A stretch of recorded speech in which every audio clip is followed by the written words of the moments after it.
తెలంగాణ ప్రభుత్వం దాడులు చేయించింది, ఆ అధికారి సస్పెండ్ అయ్యాడు కూడా.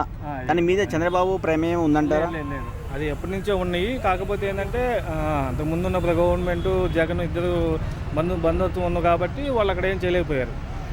లోటస్ పాండ్ దగ్గర ఉన్న వాళ్ళు చాలామంది కంప్లైంట్ ఇచ్చారు, ఇక్కడ ఇబ్బంది అవుతుంది మాకు. సెక్యూరిటీ ప్రభుత్వం వచ్చినాకనే చేయాల్సిన అవసరం ఏముంది? గవర్నమెంట్ అని కాదు, వాళ్ళు గవర్నమెంట్ వచ్చిన నుంచి ఇప్పటి నుంచే స్టార్ట్ చేశారు 1 by 1 ఇలాంటివి ఏమన్నాయో. సో మంగళపూడి అనిత గారు హోమ్ మినిస్టర్గా అయ్యారు. సో మీరు ఎలా ఫీల్ అవుతున్నారు? న్యాయం చేయగలరా పోస్ట్కి? చేయగలుగుతారు. ఎలా ఎందుకు అంటే సో ఇంతకుముందు ఏదైతే ఉందో సామాజిక వర్గం న్యాయం చేయాలని ఫస్ట్ నుంచి ఉన్నారు. సో రాజేష్ మహాసేన కూడా అతనికి కూడా ఇద్దామని వచ్చారు. సో పిఠాపురంలో అతను ఏదో ఇంతకుముందు అక్కడ తూర్పుగోదావరి పి గన్నవరంలో హిందువుల గురించి కమ్మ వాళ్ళ గురించి ఎక్కువగా మాట్లాడారని అక్కడ ఉన్న వాళ్ళు కొంచెం వ్యతిరేక వర్గం ద్వారా అతనికి సీట్ పోయింది. దురదృష్టవంతుడు.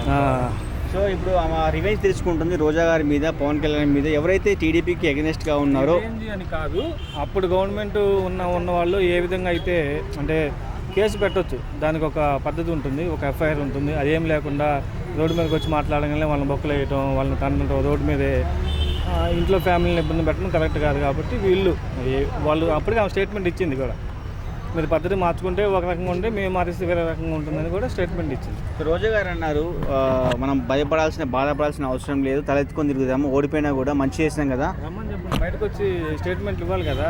ఇప్పటి వరకు నాకు సపోర్ట్ చేసిన కార్యకర్తలను, నాయకులకి ధన్యవాదాలు చెప్పొచ్చు కదా.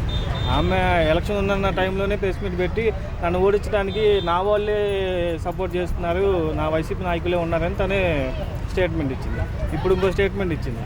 దాన్ని ఏ విధంగా చూస్తాం మనం? సో బోర్గట్ అనిల్ ఆఫీస్కి తగలబెట్టారు, దానివల్ల మీరేమంటారు? ఆయన చేసిన వ్యాఖ్యలు ఇంతకుముందు మనం చూసే ఉంటాం పవన్ కళ్యాణ్ వాళ్ళ ఫ్యామిలీ మీద. సో మీరు ఏ విధంగా తీసుకున్నారు? చూసే ఉన్నారా మీరు? సో అతను అధికారం వెనక వాళ్ళు ఉన్నారు వీళ్ళు ఉన్నారని అతను ఇష్టం వచ్చినట్టుగా మాట్లాడటం, పెద్దిరెడ్డి వాళ్ళకి సపోర్ట్ చూసుకోవటం కానీ మాట్లాడడం జరిగింది. సో అతను ఇప్పుడు మహాసేన ఎక్కడున్నా లాక్కొస్తా అంటున్నాడు. ముందు ఎక్కడున్నాడో తెలియట్లా. సో ఫైనల్ కూటమి ప్రభుత్వం అనేది ప్రజలకి న్యాయం చేస్తుందా? కక్షపూరిత రాజకీయాలు చేయబోతుందా? ఎలా మీరు ఫీల్ అవుతున్నారు? ఎలా చేయబోతుంది? బాగా చేస్తుంది అనుకుంటున్నాం మేము కూడా, బాగా చేయాలని. ఒకవేళ మంచి చేయకపోతే మీరు ఎలా ఫీల్ అవుతుంది? లేదు, ఎందుకంటే వాళ్ళ మీద ఉన్న వ్యతిరేకత వల్లనే ఓటమిలు ఉన్నా కూడా బాబు గారు సీఎం అయ్యే అంత సీట్లు కూడా వచ్చేసినాయి.